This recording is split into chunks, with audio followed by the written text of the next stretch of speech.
Gracias a Dios no cejamos en nuestra carrera. La rizada neblina había vuelto a espesarse y avanzaba a mayor velocidad, en tanto que los descarriados pingüinos graznaban a espaldas nuestras y gritaban dando muestras de un pánico sorprendente si teníamos en cuenta la escasa confusión que mostraron cuando los adelantamos. Una vez más, recorrió aquel siniestro silbo la extensa escala de su música. Tekelili, tekelili. Nos habíamos equivocado. Aquel ser no estaba herido, sino que se había detenido al encontrar los cuerpos de sus congéneres caídos y la diabólica inscripción viscosa encima de ellos. Nunca sabríamos qué mensaje demoníaco sería aquel, pero los enterramientos en el campamento de Lake nos habían indicado la mucha importancia que daban a sus muertos. La linterna, tan descuidadamente utilizada, nos mostraba al frente la gran caverna en que convergían varias galerías y celebramos perder de vista aquellas morbosas tallas palimpsestas que casi sentíamos incluso cuando apenas las veíamos. Otro pensamiento que nos inspiró la aparición de la caverna fue la posibilidad de despistar a nuestro perseguidor en tan confusa infinidad de galerías. Había en el espacio abierto varios pingüinos ciegos y resultaba evidente que su temor del ente que se acercaba era extremado hasta el punto de no ser explicable. Si disminuíamos la luminosidad de la linterna hasta dejar solamente la luz indispensable para caminar y la manteníamos fija delante de nosotros, los movimientos y los atemorizados graznidos desacompasados de aquellas enormes aves sumidas en la neblina tal vez apagaran el ruido de nuestros pasos, ocultando nuestro verdadero trayecto y creando de alguna forma una pista falsa. En medio de las inquietas volutas de bruma y de sus rizadas espirales, el deslustrado piso cubierto de cascotes del túnel principal, a partir de aquel punto, en contraste con las otras galerías morbosamente pulidas, no podía distinguirse con facilidad ni siquiera, por lo que nos era dado conjeturar, para los especiales sentidos que hacían que los primordiales pudieran prescindir de la luz, aunque solo parcialmente en casos de emergencia. De hecho, teníamos cierto temor de extraviarnos con las prisas, pues habíamos decidido naturalmente seguir derecho hacia la ciudad muerta, ya que las consecuencias de perdernos en aquellas desconocidas celdas de las montañas serían impensables. El hecho de que sobreviviéramos y saliéramos al exterior es prueba suficiente de que aquel ser se equivocó de túnel, en tanto que nosotros dimos providencialmente con el acertado. Los pingüinos por sí solos no hubieran podido salvarnos, pero en conjunción con la neblina parece que lo consiguieron. Nuestra buena estrella mantuvo las volutas de neblina lo bastante espesas en el momento crítico, pues estaban siempre agitadas y amenazando con desvanecerse totalmente. Y efectivamente, así lo hicieron durante un segundo antes de que saliéramos del repugnante túnel 2 veces tallado y llegáramos a la cueva, de tal manera que únicamente percibimos durante un instante y solo a medias el ser que nos perseguía al lanzar una última y angustiada mirada hacia atrás antes de apagar la linterna y de mezclarnos con los pingüinos con la esperanza de escapar a su persecución. Si la estrella que nos ocultó fue benigna, la que nos permitió ver a medias aquella criatura fue infinitamente cruel, pues a esa relampagueante semivisión se debe la mitad del horror que desde entonces nos acosa. Lo que nos hizo volver a la vista atrás fue el instinto inmemorial que impulsa al perseguido a investigar la naturaleza y rumbo del perseguidor, o tal vez un intento automático de responder a una pregunta subconsciente planteada por uno de nuestros sentidos. En medio de nuestra huida, con todas nuestras facultades centradas en el problema de cómo escapar, no nos encontrábamos en condiciones de observar y analizar los detalles, pero aún así las células latentes del cerebro debieron asombrarse ante el mensaje que les transmitía nuestro olfato. Más tarde comprendimos en qué consistía ese mensaje, que nuestra huida de la capa de viscosidad apestosa que cubría aquellos obstáculos acéfalos y la simultánea aproximación del ser que nos perseguía no había supuesto una sustitución de hedores, como por lógica cabía esperar. Junto a los que yacían en tierra había predominado aquella fetidez nueva e inexplicable, pero ahora ésta debía haber dado paso al hedor innominado asociado con los otros seres. Tal sustitución no había tenido lugar. Por el contrario, la nueva fetidez era ahora menos soportable por estar prácticamente sin diluir y con cada segundo que pasaba se hacía más ponzoñosamente insistente. Así pues, volvimos la vista atrás al parecer simultáneamente, aunque sin duda el incipiente movimiento del uno provocó el del otro, y al hacerlo enfocamos con la luz de las linternas la neblina, entonces más sutil, guiados por el ansia primitiva de ver todo lo posible, o por el deseo, aunque menos primitivo, igualmente inconsciente, de deslumbrar al ser que nos perseguía antes de apagar las linternas y escabullirnos entre los pingüinos del laberinto que se abría ante nosotros. ¡Qué desdichada acción!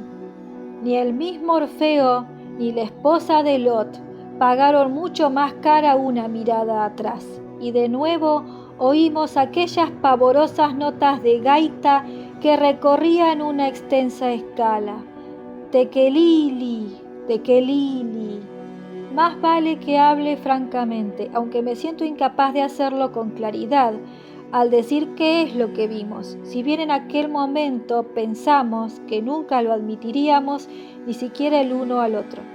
Las palabras que llegarán al lector no podrán ni siquiera dar una idea de la espantable naturaleza de lo que vislumbramos.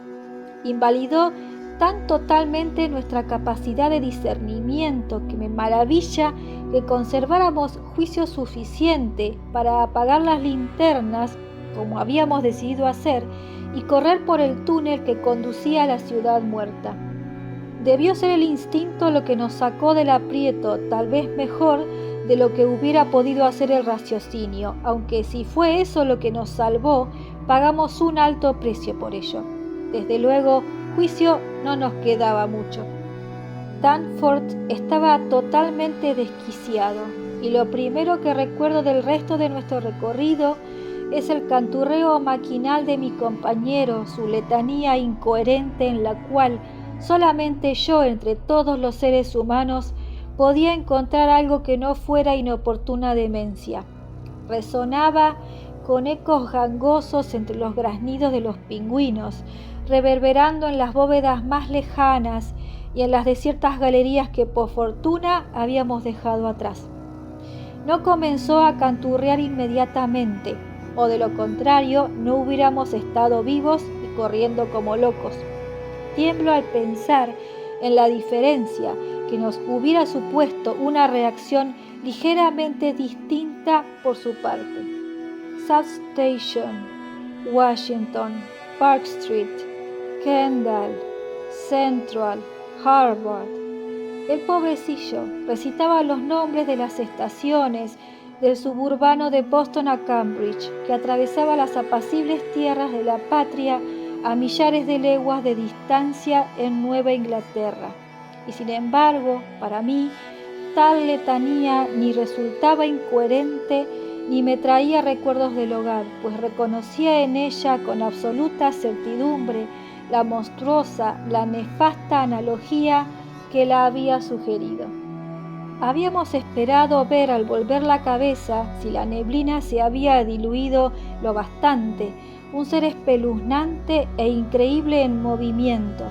Nos habíamos formado una idea clara acerca de aquel ente. Pero lo que pudimos ver, pues, para colmo de males, la neblina efectivamente se había aclarado, fue algo completamente diferente e inconmensurablemente más horrendo y detestable. Aquello era la encarnación real de lo que no debe ser del autor de novelas fantásticas, y la analogía que más se aproxima a su realidad es un enorme tren subterráneo tal como se le ve a su llegada desde el andén de una estación, la negra y voluminosa parte delantera surgiendo colosalmente de la infinita distancia subterránea, constelada de lucecillas de colores y llenando la prodigiosa oquedad como llena un émbolo un cilindro. Pero no nos hallábamos en un andén del metro, estábamos en medio de la vía, mientras aquella maleable columna de negra y fétida iridiscencia de pesadilla, resumando apretadamente contra las paredes del túnel, avanzaba por el recodo de 15 pies de anchura, cobrando infernal velocidad y empujando ante ella una vorágine de desvaídos vapores emanados del abismo.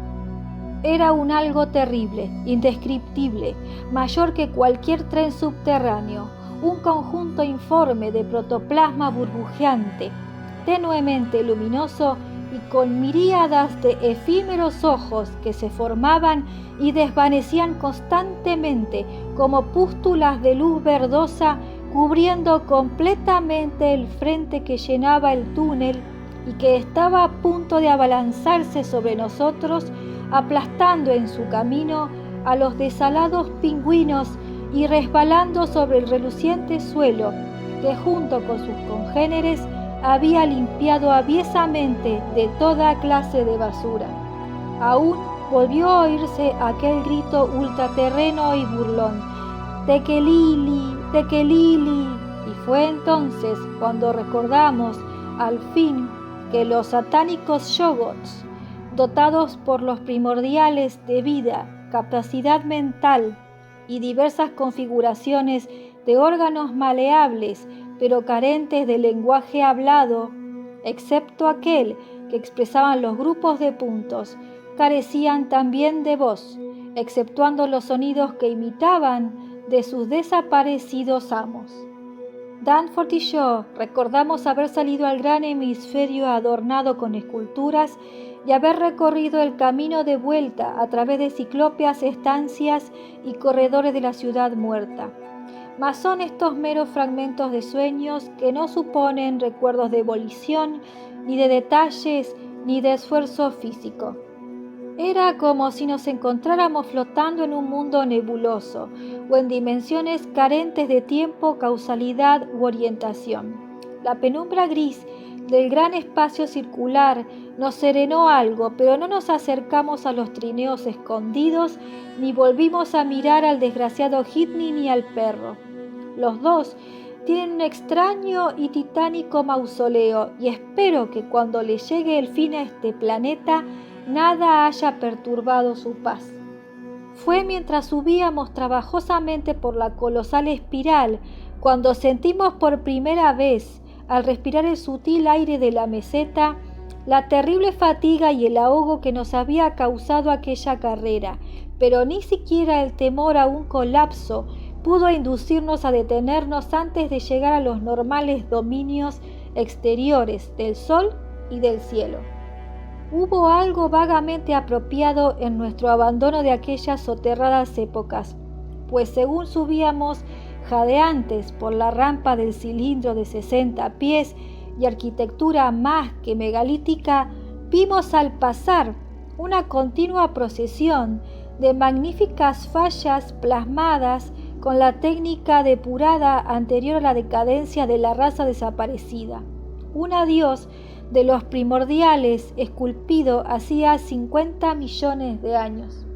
Al salir finalmente por la parte superior nos encontramos sobre un gran montón de piedras desmoronadas con los muros curvilíneos de otras estructuras más altas elevándose al oeste y las taciturnas cumbres de las grandes montañas asomando a lo lejos sobre los edificios más derruidos que se veían hacia el este. El bajo sol antártico de medianoche asomaba rojizo al sur por encima del horizonte mirándonos a través de agrietadas ruinas. y la tremenda antigüedad y falta de vida de aquella ciudad de pesadilla parecían más crudas en contraste con cosas relativamente conocidas y habituales, como los detalles del paisaje polar. Arriba, el cielo era una masa convulsa y opalescente de tenues vapores helados, y el frío se nos agarraba a las entrañas. Soltamos cansadamente las bolsas del equipo, a las que nos habíamos aferrado de forma instintiva durante nuestra desesperada huida, y nos abotonamos las ropas de abrigo con vistas a la bajada del escabroso montón de piedras y a la recorrida a través del antiquísimo laberinto pétreo, hasta las laderas en que nos aguardaba el aeroplano. De lo que nos había hecho huir de aquella secreta y arcaica oscuridad de la tierra, nada dijimos. En menos de un cuarto de hora encontramos la empinada cuesta, probablemente antigua escalinata, que conducía a las estribaciones y por la cual habíamos bajado, y pudimos ver el bulto oscuro del aeroplano entre las ruinas diseminadas por la pendiente que teníamos delante. Como a medio camino nos detuvimos unos instantes para recobrar el aliento y volvimos la cabeza para contemplar una vez más el fantástico y desordenado conjunto de pétreas siluetas que se veían a nuestros pies, recortadas misteriosamente una vez más contra un occidente desconocido. Al hacerlo vimos que el cielo del fondo había perdido la neblina mañanera. Los volátiles vapores del hielo habían ascendido hasta el cenit, en donde sus burlonas siluetas parecían estar a punto de formar algún extraño dibujo que temieran definir de forma plena o concluyente. Se revelaba ahora en el lejano horizonte blanco de más allá de la grotesca ciudad una tenue y difusa línea de picos color violeta, cuyas aguzadas cumbres se elevaban como en un sueño contra el cautivador color rosa del cielo occidental. Hacia la altura de este tembloroso borde ascendía gradualmente la inmemorial altiplanicie, y el hundido cauce del río desaparecido la cruzaba serpeando como irregular cinta de sombra. Durante un segundo admiramos, conteniendo el aliento, la cósmica belleza sobrenatural del espectáculo, y luego un vago terror comenzó a apoderarse de nosotros, pues aquel lejano contorno violáceo no podía ser sino las terribles montañas de la tierra prohibida, y las más altas cumbres de la tierra y el centro de todo el mal terrestre, el albergue de horrores sin nombre y de secretos arcaicos, rehuidos y respetados por quienes temían desentrañar su significado. Lugares nunca hollados por ningún ser vivo terrenal, pero visitados por siniestros resplandores y transmisores de extraños haces de luz a través de las planicies en la noche polar. Sin duda alguna, el desconocido arquetipo del temido Kadat en el helado desierto, de más allá de la aborrecida Leng, a la que aluden evasivamente los meros mitos legendarios. Si los mapas y los bajorrelieves de aquella ciudad prehumana no mentían, aquellas misteriosas montañas color violeta no podían encontrarse a una distancia muy inferior a las 300 millas. Y sin embargo, su apagada y hechizada silueta se recortaba con total pureza por encima del remoto y nevado borde, como el filo cerrado de un monstruoso y extraño planeta a punto de ascender hacia desacostumbrados cielos. Su altura tenía que ser, por tanto, tremenda e incomparable, llevándolas hasta tenues estratos atmosféricos solamente poblados por espectros incorpóreos, de los cuales algunos osados aviadores han podido hablar apenas entre susurros luego de haber conservado milagrosamente la vida tras caídas inexplicables. En tanto que las contemplaba, pensé con inquietud en ciertas esculpidas insinuaciones acerca de lo que el gran río desaparecido había arrastrado hasta la ciudad desde sus malditas laderas, y me pregunté ¿En qué proporción estarían representadas la razón y la insensatez en el miedo de los primordiales que tan recelosos se mostraban de esculpirlas? Recordé que su extremo septentrional tenía que estar próximo a la tierra de la Reina María, donde en aquellos momentos la expedición de Sir Douglas Mawson estaría trabajando seguramente a una distancia de menos de 1000 millas de donde me hallaba, y deseé que ningún malhadado accidente permitiera a Sir Douglas y a sus hombres columbrar lo que pudiera haber más allá de la protectora cordillera de la costa. Estos pensamientos dan una idea del estado de nerviosa inquietud en que me hallaba, y Danforth parecía estar aún peor. No obstante, mucho antes de dejar atrás las ruinas en forma de estrella y de llegar junto al aeroplano, nuestros temores pasaron a centrarse en la cadena inferior, pero suficientemente elevada, que tendríamos que cruzar. Desde aquellas laderas, las que se alzaban negras y cubiertas de ruinas, desnudas y horribles contra el este, volvían a recordarnos las extrañas pinturas asiáticas de Nicholas Roerich, y cuando pensamos en los pavorosos entes amorfos que podían haber ascendido reptando y esparciendo su hedor hasta lo más alto de los horadados pináculos, no pudimos evitar estremecernos ante la perspectiva de sobrevolar de nuevo aquellas bocas de cueva abiertas al cielo, en las que el vendaval gemía con malignos silbidos musicales que cubrían una escalada de desacostumbrado alcance. Y para empeorar las cosas, percibimos claras señales de niebla en torno a varias de las cumbres, como debió verlas el desgraciado Lake cuando se equivocó al tomarlas por volcanes, y pensamos estremecidos en aquella otra neblina de la que acabábamos de escapar, en aquella neblina y también en el blasfemo abismo, generador de horrores, del que procedían todos aquellos vapores. Todo estaba en orden en el aeroplano. Nos vestimos torpemente las gruesas pieles de vuelo. Danforth puso en marcha el motor sin dificultad. Despegamos suavemente y volamos por encima de aquella ciudad maldita. Bajo nosotros, los ciclópeos edificios arcaicos aparecían diseminados como los vimos la primera vez. Comenzamos a ganar altura y a virar para probar el viento antes de enfilar la garganta. A grandes alturas debía haber una gran perturbación atmosférica, pues las nubes de polvo de hielo del cenit se retorcían formando toda clase de extrañas figuras. Pero a 24.000 pies, la altura que necesitábamos alcanzar para pasar por el desfiladero, encontramos condiciones de vuelo favorables. Al aproximarnos a las puntiagudas cumbres, volvimos a oír los extraños silbidos del viento y vi que las manos de Danforth temblaban sobre las palancas de mando.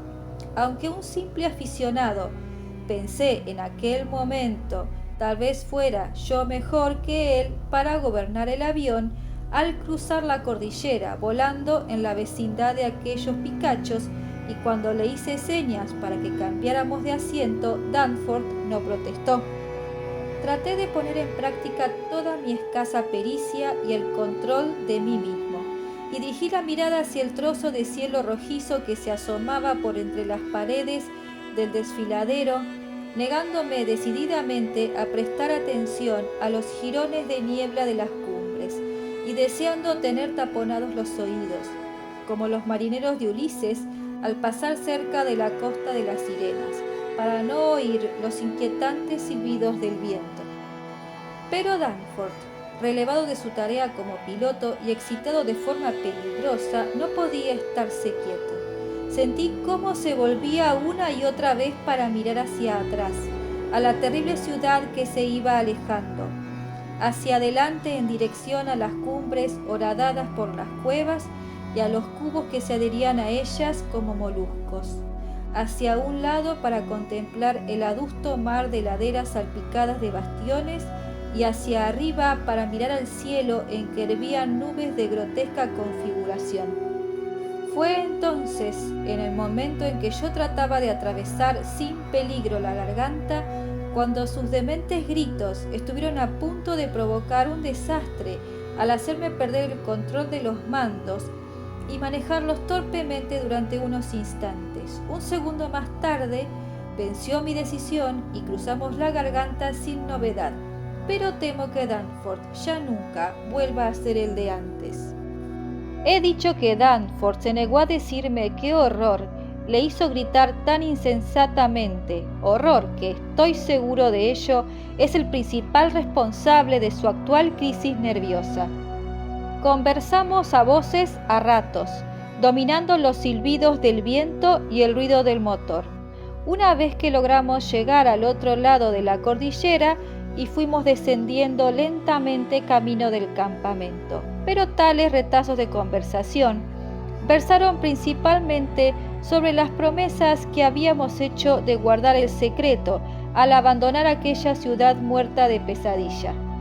Habíamos convenido en que había ciertas cosas que el público no debía saber ni comentar a la ligera, y no hablaría ahora de ellas si no fuera por la necesidad de hacer abortar la expedición de Starkweather-Moor y otras expediciones, cueste lo que cueste. Es absolutamente necesario para la paz y la seguridad de la humanidad que algunos rincones oscuros y muertos, algunas profundidades insondables de la tierra no sean perturbados. No sea que ciertas adormecidas anomalías recobren vida activa y ciertas obscenas supervivencias salgan reptando de sus oscuras guaridas para lanzarse a nuevas y mayores conquistas. Todo cuanto Danforth ha insinuado es que aquel horror final no fue sino un espejismo. Dice que nada tuvo que ver con los cubos y cavernas de aquellas montañas horadadas por innumerables oquedades hechas como por gusanos, de aquellas montañas de la locura, plagadas de ecos y vapores que habíamos cruzado, sino que fue un atisbo diabólico y único de lo que había allende aquellas otras montañas del oeste, de color violeta y coronadas por bullentes nubes, montañas que los primordiales habían rehuido y temido. Es muy probable que todo ello fuera una pura ilusión nacida de la tensión que habíamos padecido y del espejismo producido el día anterior cerca del campamento de Lake, cuando vimos, sin poder reconocerla, la ciudad muerta del otro lado de la cordillera, pero para Danforth fue tan real que todavía padece su influencia. En raros momentos musita frases incoherentes y carentes de sentido relativas a la cima negra, el borde tallado, los protoyogots, los cuerpos sólidos sin ventanas y de 5 dimensiones, el cilindro sin nombre, el faro anterior, Yog-Sothoth, la primigenia gelatina blanca, el color llegado del espacio, las alas, los ojos de la oscuridad, la escala lunar, lo original, lo eterno, lo inmortal y otras extrañas concepciones, pero cuando recobra por completo el dominio de sí mismo, lo niega todo, achacándolo a sus extrañas y macabras lecturas de años anteriores. Danforth es efectivamente uno de los pocos que se han atrevido a leer, de la primera a la última, las páginas carcomidas del ejemplar del Necronomicon que se guarda bajo llave en la biblioteca de la universidad. A gran altura, cuando cruzamos la cordillera, el cielo se mostraba indudablemente corrompido por extraños vapores y enormemente perturbado, y aunque no vi bien el cenit, puedo imaginar que los remolinos de polvo de hielo pudieron llegar a adoptar extrañas formas.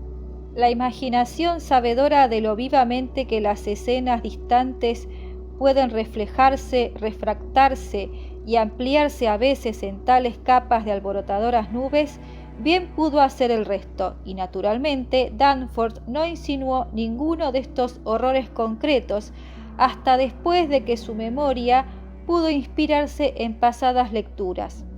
No es posible que le fuera dado ver tantas cosas con tan solo una fugaz ojeada.